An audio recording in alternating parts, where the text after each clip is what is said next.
Hello, my name is Victoria Pruden, and I have the honor of being the Executive Director here at Bridges for Women's Society. I'm also a 7th generation Red River Métis woman and a member of the Métis Nation here in British Columbia. I'm Emily Roan. I'm a case manager and facilitator and counselor here at Bridges for Women. I run groups in town, and I also run groups in First Nations communities on the South Island.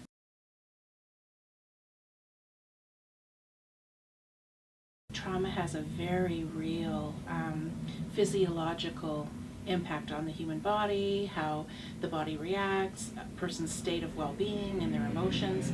I mean, this is something that's very concretely physical.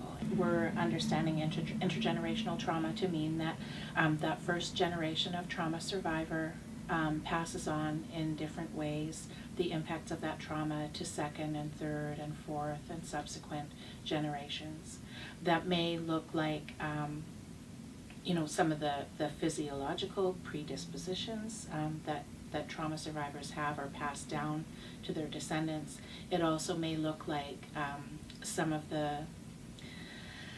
the impacts of trauma through parenting, through behavior, through modeling, through absence of certain behaviors or abilities is passed down through families and through communities. And how we may see that manifesting if we look at, for example, if a residential school survivor was very impacted by lack of attachment and then subsequent physical, sexual, and emotional trauma in residential school, and maybe very difficult and very challenging for that person to parent in a healthy way that supports, loving attachment with their child through no fault of their own, right? And so, we could see those cycles played out, particularly if the trauma remains largely unresolved. It's important to mention, I think, the science behind what we're learning in the past few years about intergenerational trauma actually on a DNA level being passed down from generation to generation. So, I'm not a scientist, but I've read a lot of studies that show that the children of trauma survivors will have impacts in their cortisol levels and other chemical sort of responses as if they've experienced the trauma themselves. You might have some of those physiological responses to the trauma, but you may not actually know what happened to you.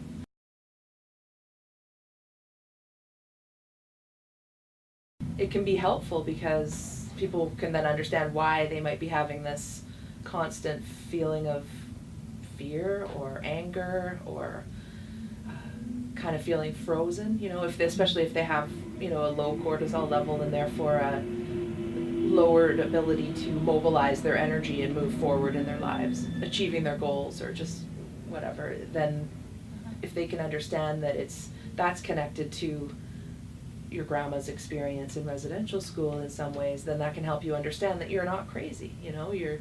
You're living as a trauma survivor. One of the approaches that we take when we're looking at healing from trauma is we use somatic experiencing. So we focus on the nervous system, and I think that people can discover when they're doing the healing process that they're actually having a nervous system response to trauma, and they haven't actually been able to connect that to a story, and so then they haven't been able to complete that trauma response. So they're kind of living in that state of trauma reaction.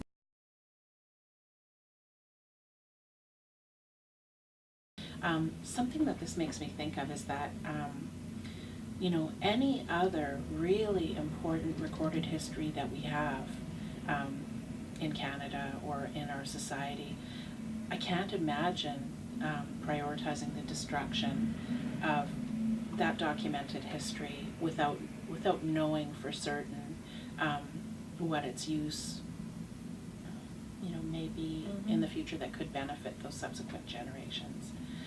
It seems so presumptive to be making making that decision to move forward with something like this. You know, we're still dealing with the after effects. It's not like a resolution of trauma is complete. There's going to be subsequent generations from now and for who knows how many years in the future. It seems like it's kind of a decision that's being made too quickly in terms of the large scheme of things and the impacts and all of the healing that there is yet to be addressed.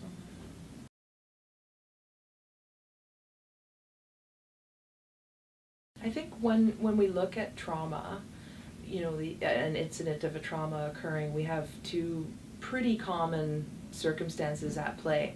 One is secrecy, and the other is lack of choice on the victim or the survivor at the time of the trauma occurring. So if we perpetuate that by taking away the choice of their stories being able to see light, then we know that trauma occurs in secrecy. And we know that trauma, one of the acts of trauma that you can perpetrate on somebody is to remove their choice for whatever's happening. Yeah. So it's just simply a perpetuation of the act of causing trauma. Absolutely. And something that it makes me think of as well is hopefully we're in an era where governments and the legal system want to start being more trauma informed in order, to be treating survivors of trauma, and in this case their descendants, in a more well-informed way. Certainly the destruction of these records is not a trauma-informed process or choice in any way. And I agree, I think it feels like a re-traumatization.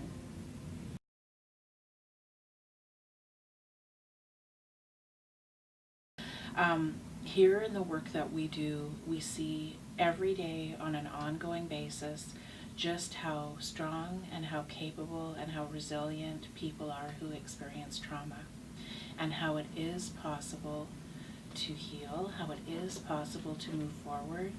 I think the more that we can help people to understand what their trauma is, where it's coming from, and giving them healthy tools to help them move out of that stage where it's survival and fight, flight, freeze. I think the more hope that we have of collectively helping families move forward with trauma